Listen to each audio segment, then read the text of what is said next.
global warming in Australia affecting over 1 million people. With the country currently undergoing the most severe drought in 100 years, a recent report on the water supply from the Murray-Darling River system concludes that although there is sufficient drinking water until the next year, 2009, the water supply beyond that point is not assured. Speaking of the basin's current condition, Climate Change Minister Penny Wong said the drought is a reminder of how susceptible Australia is to the effects of climate change. Our thanks, Minister Wong, for raising awareness about this most pressing issue. We pray for the blessing of rain to arrive in Australia as the world's citizens strive to take the necessary steps to restore the natural harmony of our planetary home.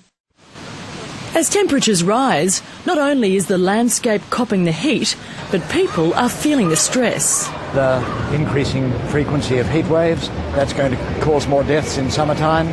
That many infectious diseases will extend their range as conditions change. While it's well known cases of asthma will rise and viral infections such as SARS will spread more rapidly, a new report has found that deaths by heart attack, strokes and respiratory disease caused by extreme heat may double from 1,500 a year, even triple by 2050. Cases of gastroenteritis will increase by 5% every year, and less rainfall will lead to a rise in depression.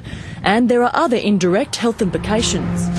Scientists admit there are still some unknowns and more research is needed. So because of the urgency of climate change, we really can't afford to wait. This report notes that only now are researchers recognising the health risks of a warmer planet. And while research was once based on predictions, it's no longer a forecast. Climate-related illness and fatalities are happening now. As world leaders battle it out over climate change, 100 Australians have pitched in to help find answers. They're part of an international program being run by the Danish government to give ordinary people a voice at the United Nations climate talks in Copenhagen in December. I guess the most important thing is that they've actually listened to the general public and that they're taking the general public's opinion as opposed to filling out a form and politicians editing it, whereas this way it's come from something that's unique and new and it's the voice of the community. Being joined by citizens from 39 other countries around the world to talk about climate change and what should be the response at the Copenhagen talks in December. It's been proposed that a new climate deal should include the long-term goal that global warming shouldn't be more than 2 degrees Celsius higher than pre-industrial temperatures. One opinion is that by setting this goal, the consequences of global warming getting out of hand can be prevented. I'm here because I believe that it's really important that the voice of citizens contribute to the deliberations in Copenhagen, and it's such a fabulous opportunity to be part of something that's happening in 39 countries around the world that's going to be part of a global consultation on the biggest dilemma that the world has ever faced. I guess the main message is it's urgent, because it does feel like it's kind of been an issue that's been hanging around and it's sort of been swept under the carpet and then, oh okay, remembered, and then, yeah, I think it'd be nice to actually do something.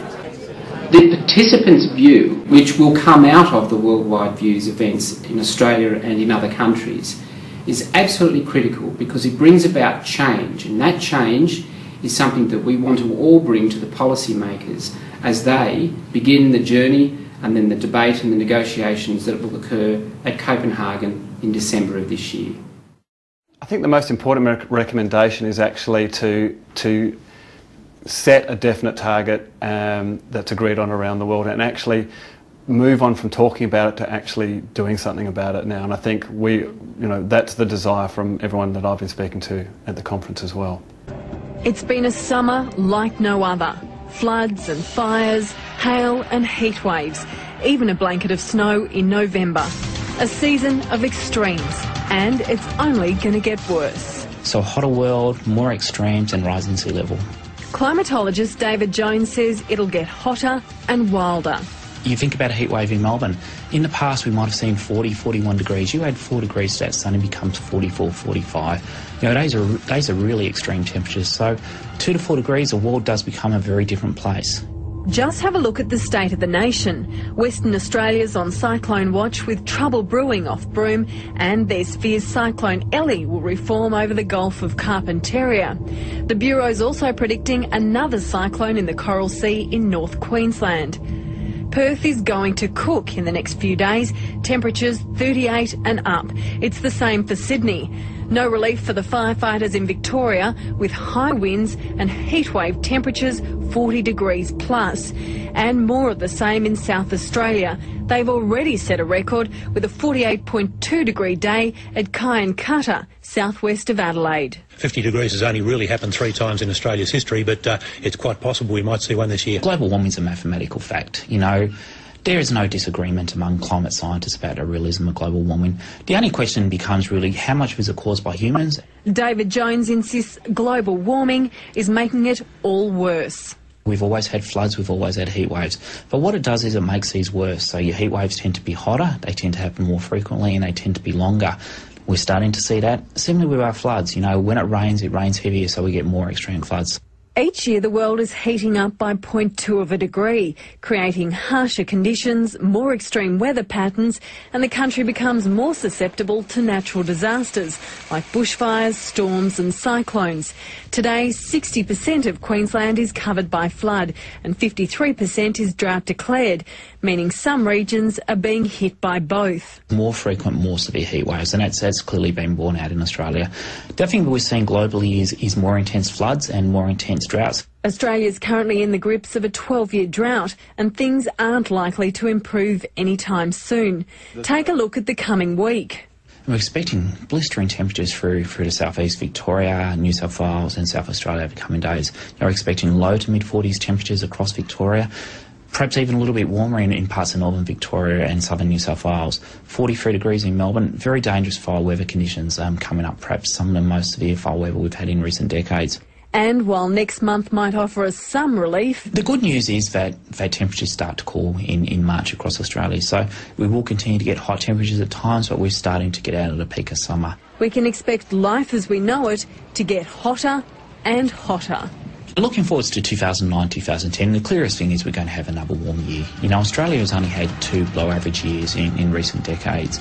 It's just warm every single year, and the chances are this year will be 2, and similarly 2010.